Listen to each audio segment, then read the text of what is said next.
Hello everyone, it's Kathryn. I'm back to share with you another project that I created. I made this gift box card die that I purchased from Aliexpress that Nicole Silhouette here on YouTube designed.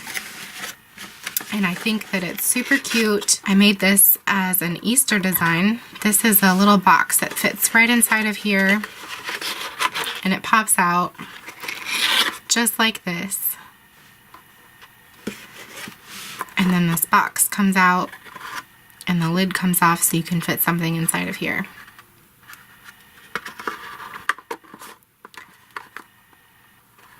Just like that. I used some Easter paper by Echo Park that I've showed on a couple of my other videos. And the die is actually really sturdy and solid. 3 huge pieces and it fits in your normal big shot. She has a video on how to put it together. I'm not on her design team or anything, I just really liked this die.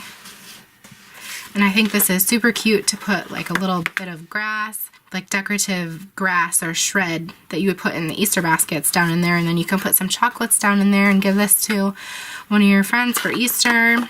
Or like if you have an older child, you could give it to them, or maybe a sibling for Easter, or your mom or your dad for Easter. I thought that this just turned out really cute. I hope that you guys liked it, and don't forget to hit the notification bell for more videos. I'll see you guys next time. Bye!